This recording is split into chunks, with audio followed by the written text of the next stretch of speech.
Good morning friends, দেখুন এই যে আমি মর্নিং ওয়াকে এসেছি। কি সুন্দর একটা জায়গা, তাই না? চারিদিকে শুধু সবুজ আর সবুজ। এই যে দেখুন, সবুজ আর সবুজ, সবুজের সমারোহ। ঢাকা শহরের মধ্যে এরকম জায়গা পাওয়া খুব কঠিন। আর এখানে আসি কি জন্য, দেখেন সকালবেলায় একেবারে বুক ভরা অক্সিজেন পাবেন এখানে, একেবারে বুক ভরা অক্সিজেন।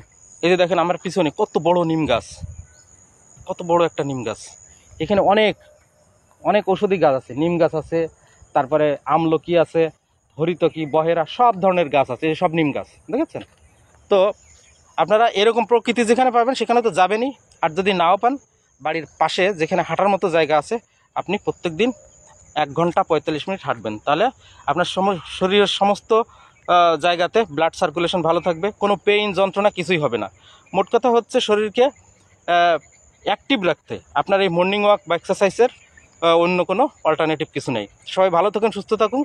আমার ভিডিওগুলো মূলত এই কারণেই যে আপনি যেন সুস্থ থাকেন। অ্যাজ এ ডক্টর আমার কাছে অসুস্থ মানুষ আসলে আমারই লাভ, কিন্তু আমি সেটা কখনো চাই না। আপনি সুস্থ থাকেন, আপনার পরিবারকে সুস্থ রাখেন, আত্মীয় স্বজনকে সুস্থ রাখেন, তাহলে আমার উপর প্রেশার কম পড়বে, আমার উপর আমি মনে করি ঝামেলাটা কম হবে। এমনি রোগী দেখে পারি না, তারপরে এত প্রেশার দিলে এটা হবে কীভাবে? তো আপনারা যাতে ন্যাচারালি সুস্থ থাকেন, ফিট থাকেন, হ্যাঁ, এবং অন্যকেও উদ্বুদ্ধ করেন যে সকালবেলায় মর্নিং ওয়াকে অন্তত আধা ঘন্টা 1 ঘন্টা হাঁটতে, তাহলে দেখবেন ছোটোখাটো যে কোনো রোগ ব্যাধি আসবে না ধারে কাছে। তো সবাই ভালো থাকুন, সুস্থ থাকুন। আজকের মতো বিদায় নিচ্ছি। শুভ সকাল।